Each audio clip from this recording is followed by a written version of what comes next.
I was holding a bouquet of red roses. 12 roses. One for every year.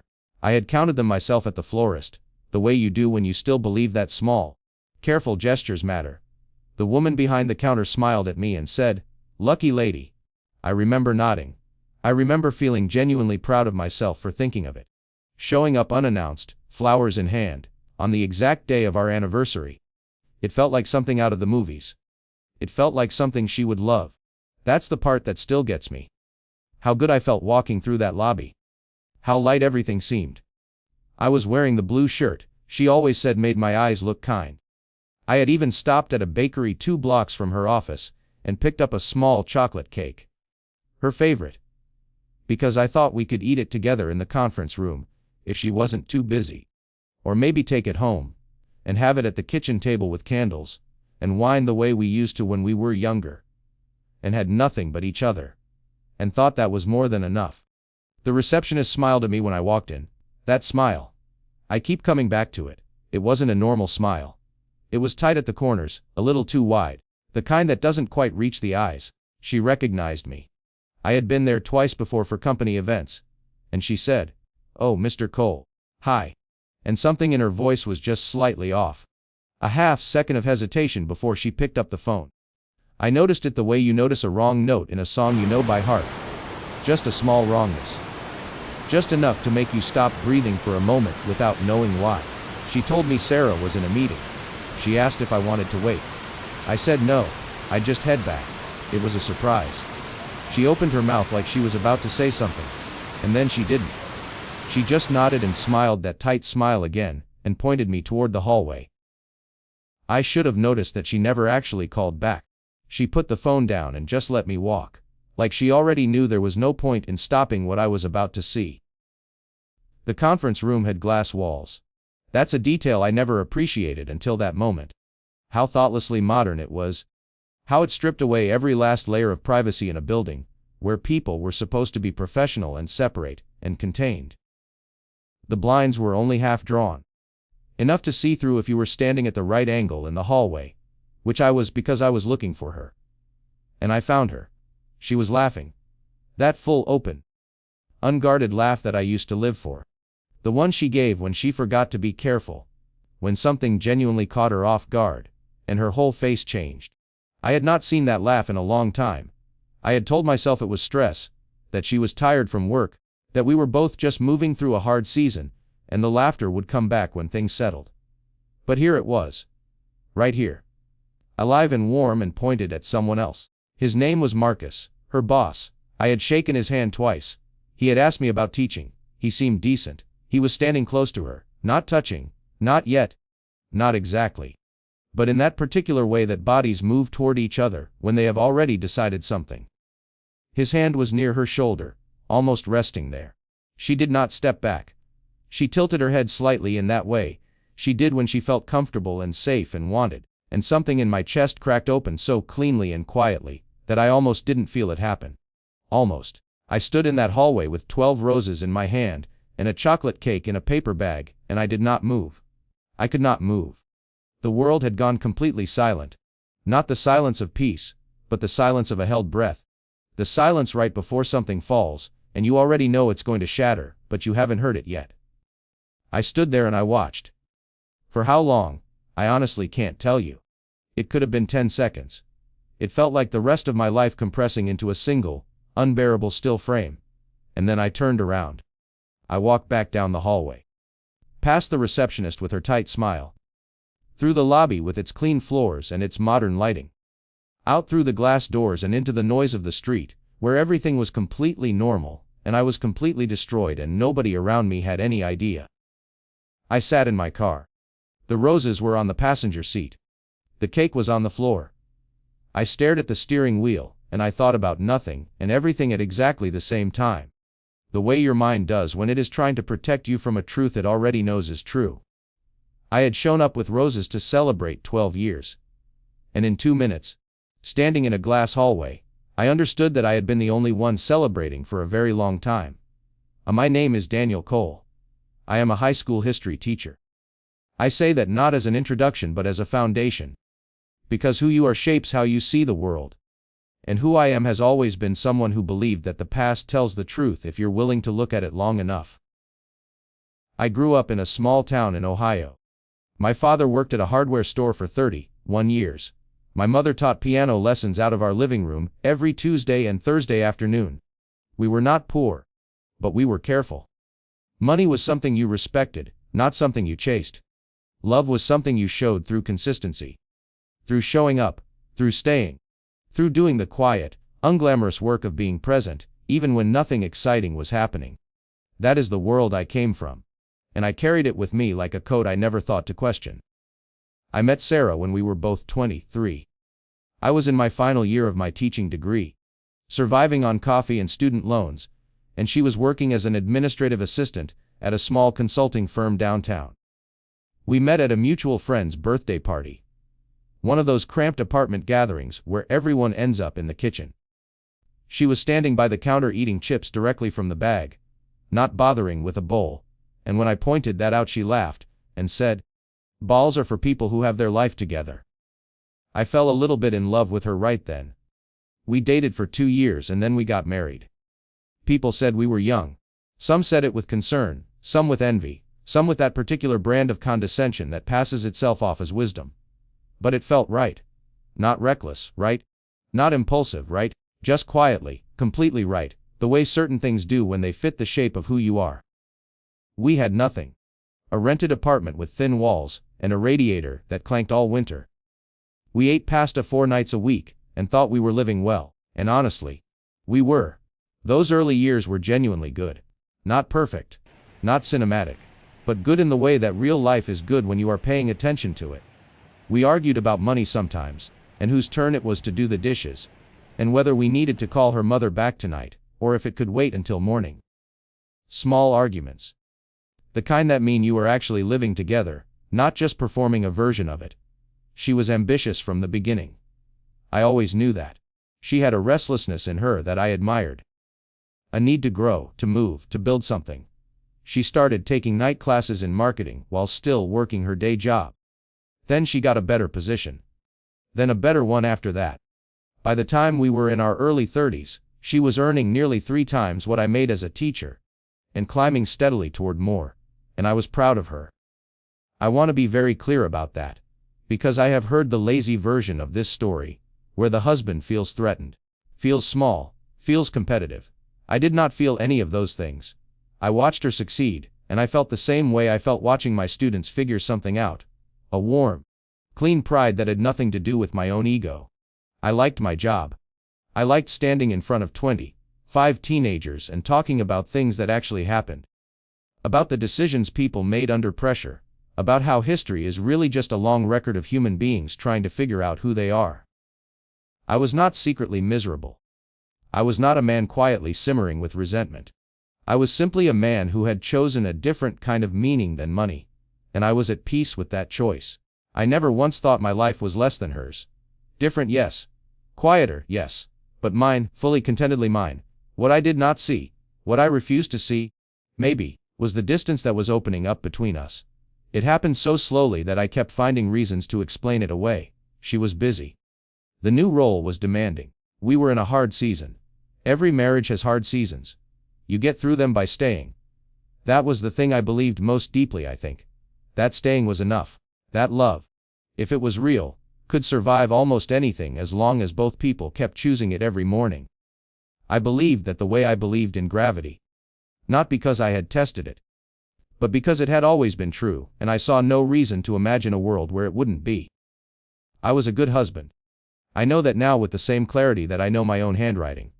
Not a perfect husband, but a present one, a trying one. A man who counted roses and bought chocolate cake and wore the blue shirt, because someone he loved once said it made his eyes look kind. I want to tell you exactly what I saw, not the blurred, softened version that the mind tries to produce afterward to protect you. The exact thing. Because the exact thing is what stayed with me. And the exact thing is what you need to understand to know why everything that followed happened the way it did. Marcus Reed was Sarah's direct supervisor. He had been for about 2 years. He was 44, divorced, no children. He ran the regional marketing division, with the kind of effortless authority that comes from never having had to doubt himself. The kind of man who entered rooms, and immediately became the center of them, without appearing to try. I had met him at 2 company events. Both times he shook my hand firmly, looked me in the eye, called me Daniel like we were old friends. Both times I walked away thinking he seemed decent. Solid. The kind of man you are relieved your wife's boss turns out to be. I think about those handshakes now with a particular kind of nausea. Through the half-drawn blinds of that conference room, what I saw was this: Sarah sitting on the edge of the long meeting table, not in a chair but on the table itself, relaxed in a way she only ever was when she felt completely safe. Marcus was standing in front of her, close. Not the distance of colleagues, not the distance of a meeting. The distance of something else entirely. He was saying something and she was laughing, and his right hand moved from the space beside her to her shoulder. Slow and easy and completely natural. The gesture of a man who had touched her like that before. She did not flinch. She did not shift her weight away. She tilted her head slightly to the right, the way she always did when she was comfortable, and she kept laughing. It wasn't one dramatic moment. It was the ordinariness of it that destroyed me. They looked like 2 people who had long since stopped being careful. That is the detail that broke something permanent in me. Not the closeness. Not even the touch. The ordinariness. They did not look like 2 people doing something forbidden. They looked like 2 people who had already crossed that line, so long ago, that they had completely forgotten it was ever there. There was no nervousness between them.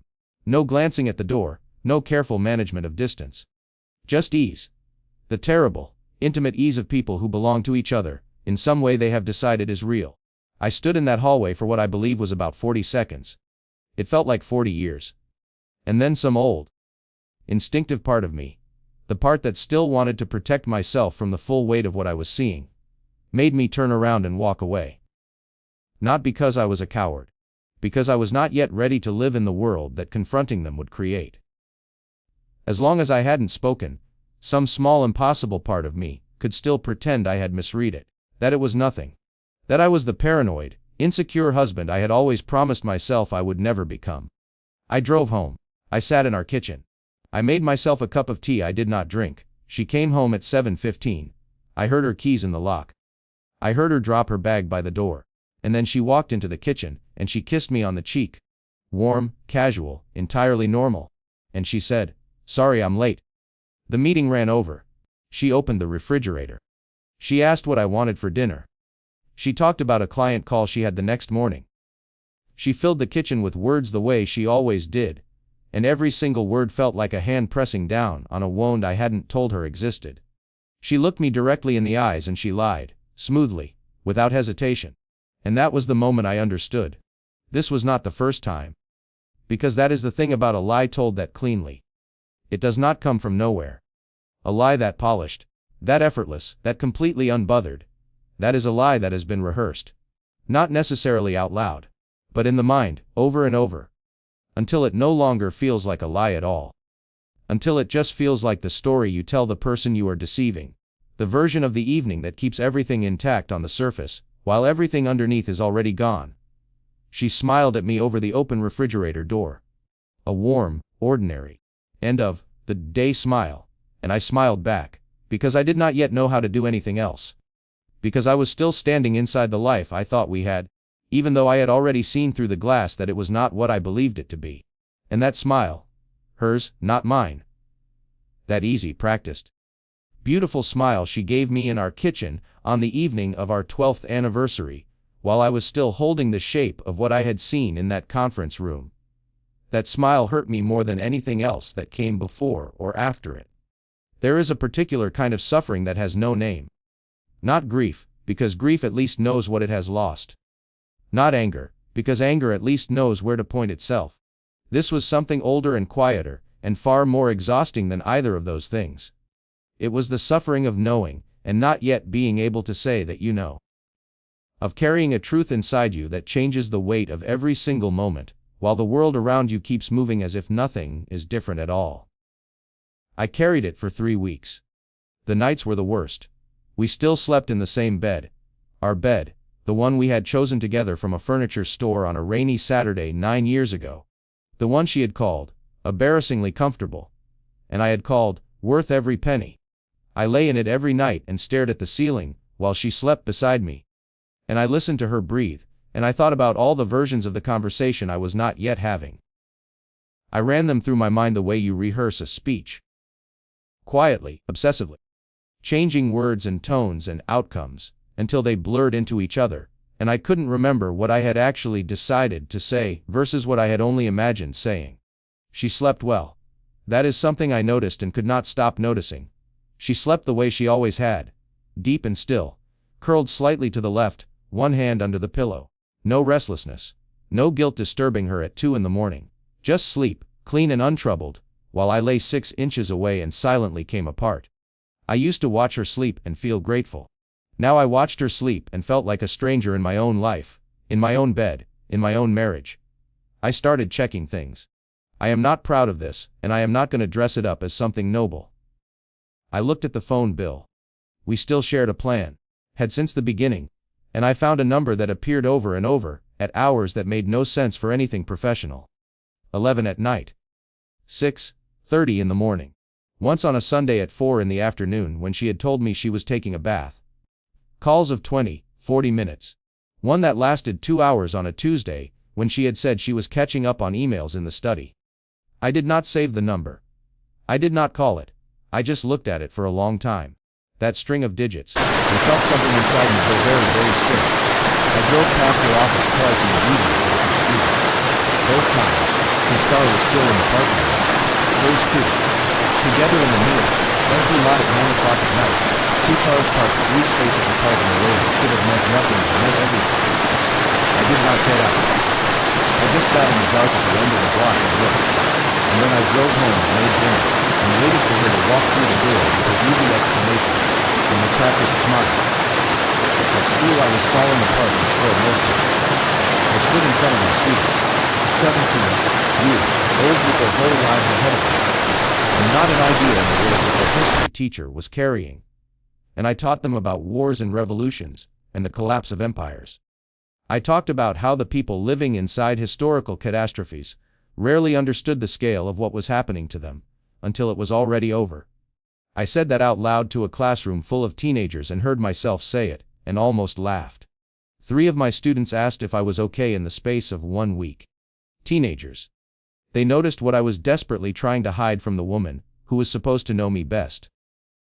I stopped eating properly. Not dramatically. Not in a way anyone would clock from the outside. But I would sit down to a meal and find that halfway through I had simply lost interest in it. Food required a kind of presence I could not sustain. My body was at the table but my mind was always somewhere else, running through possibilities and timelines and questions I did not yet know how to ask. I lost 8 pounds in 3 weeks. I know because I stepped on the scale one morning, and the number surprised me, and then I thought about it, and realized it shouldn't have. The cruelest part of all of it, and I mean this in the truest, most unguarded way I can, was that I still loved her. Every single day of those 3 weeks I woke up, and the love was still there, unchanged, sitting in my chest like something that had not yet received the news. That is what nobody tells you about this kind of pain. It does not arrive clean. It does not come with the mercy of instant detachment. You do not stop loving the person who is hurting you. You just love them while they hurt you, and the love and the pain exist in exactly the same space at exactly the same time. And there is absolutely nothing you can do about either one. I kept choosing to stay in the knot, knowing because the knowing felt unsurvivable. And every morning I made that choice again, quietly, alone, in the blue dark before she woke up, while she slept 6 inches away without a single troubled dream. Our anniversary was a Saturday. That matters. Not because the day itself carries any special legal weight, but because she knew, she had always known, that Saturdays belonged to us. That was our unspoken agreement since the very beginning of our marriage. No work calls. No laptops at the table. Saturday was the day we were just 2 people who chose each other, doing whatever ordinary thing came naturally. A walk. A late breakfast. A film we'd been meaning to watch for months. Nothing grand. Just us, with nowhere else to be.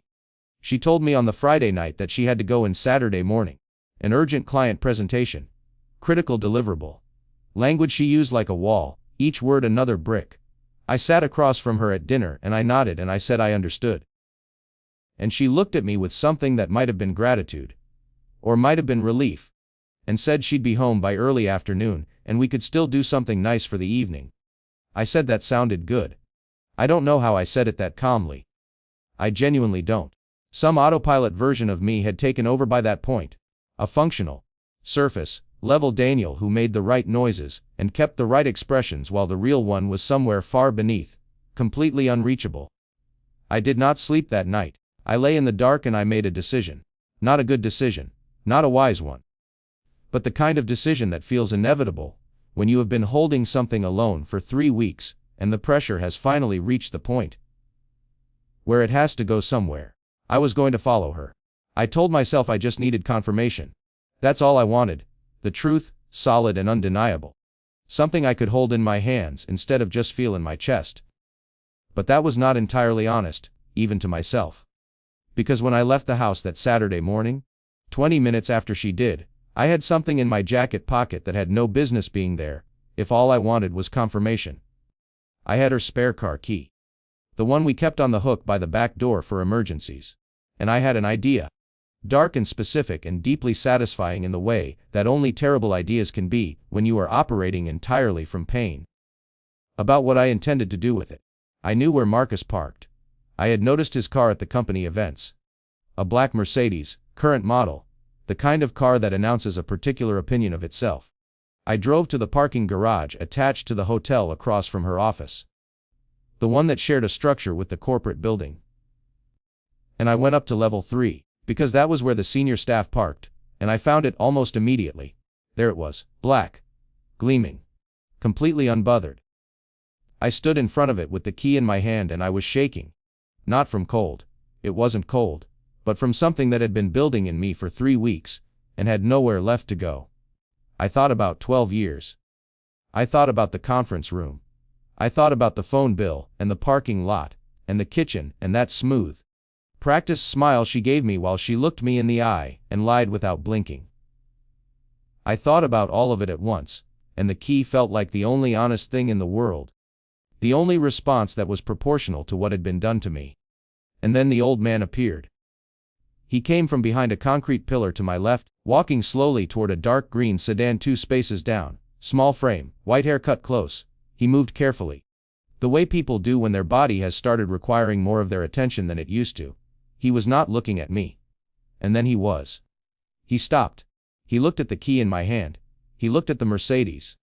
He looked at my face, really looked. The way very few people ever actually look at another person. And whatever he saw there seemed to tell him everything he needed to know. He didn't ask what was wrong. He didn't tell me to calm down. He just looked at me the way someone looks at a person they recognize. Not from before, but from the inside. He said, quietly and without drama, "Son, don't give them the power to turn you into someone you're not." 9 words. He said 9 words, and then he got into his car and he drove away and I never saw him again. I stood in that parking garage for a long time after he left.